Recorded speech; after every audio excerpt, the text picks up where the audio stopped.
I didn't see any fire or smoke until I looked up. And I saw the smoke out the window, so I knew there was a fire. We immediately went down and took a look at it to see how bad it was, and it ended up being the largest high-rise fire in Honolulu history. July 14th was a Friday. It was around 2:30 in the afternoon. We were kind of wrapping up when we could see smoke in the distance from our windows in the office.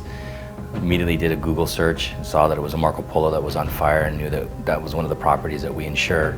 So in addition to writing the AOAO, Association of Apartment Owners, insuring the building, First Insurance also insured 153 individual units. The fire ended up burning for about 6 hours, and what turned into initially one unit that was on fire ultimately engulfed up to 7 units. And unfortunately, 4 individuals died.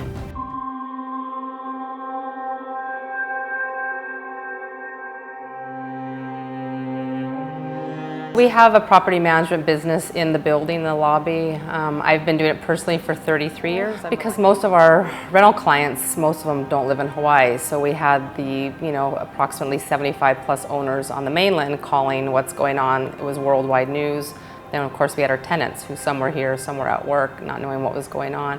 So when it first came out, and then of course our place, personal place, was fully damaged as well. There ended up being a total of 480 of 569 units damaged by the fire. 43 of those were total losses as a result of the suppression efforts to put the fire out, as well as some pipes that melted and water flowed overnight. Water migrated all the way to the first floor. So majority of the damage is related to water.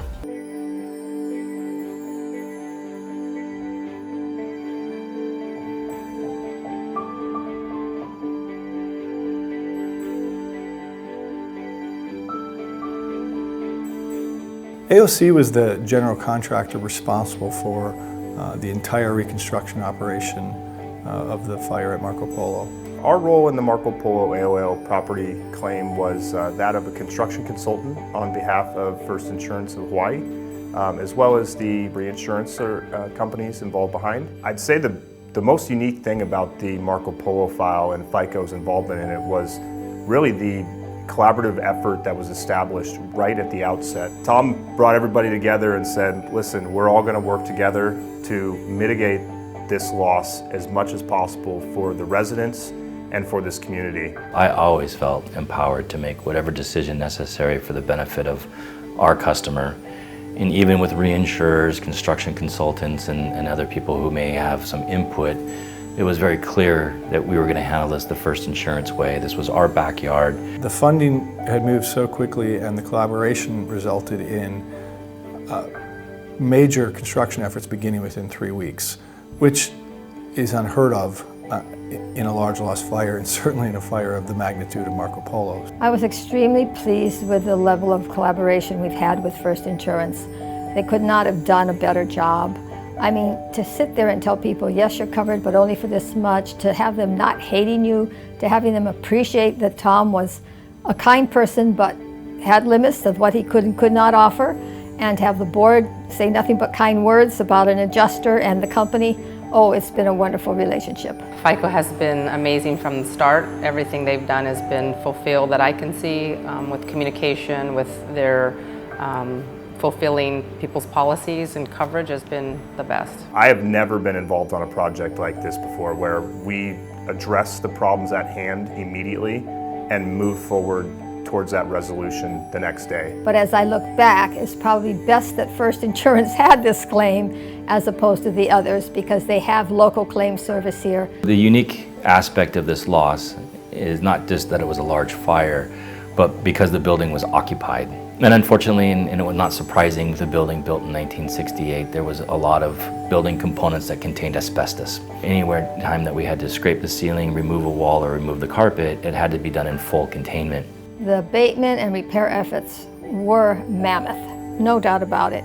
You also had to move people out who had no damage, but yet because we have to do abatement, they had to leave their floors for 4 to 6 weeks. You have people who've been here since the 70s living here, and so this is their home, so you want to be respectful of their home, but at the same time, you also have a job to get done too.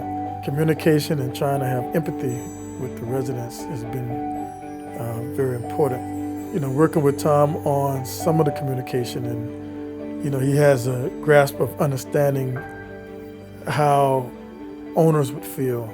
I'm of the opinion that the vast majority of people, myself included, who worked on this claim will probably never work a claim this large again in their life. And what we saw from FICO is a lead adjuster who is very participatory, very detail-oriented, very knowledgeable. Tom did what was right for this project and the people of Marco Polo to get them back to where they needed to be prior to the event. And sometimes it takes that kind of human effort outside of contractual language to move a project forward in the right direction and really leave a good taste in everyone's mouth. First Insurance not only took care of that claim, but they offered to renew. They renewed knowing they had all those losses, and they also renewed at a fair increase in price. And I think that alone gives you the quality of First Insurance.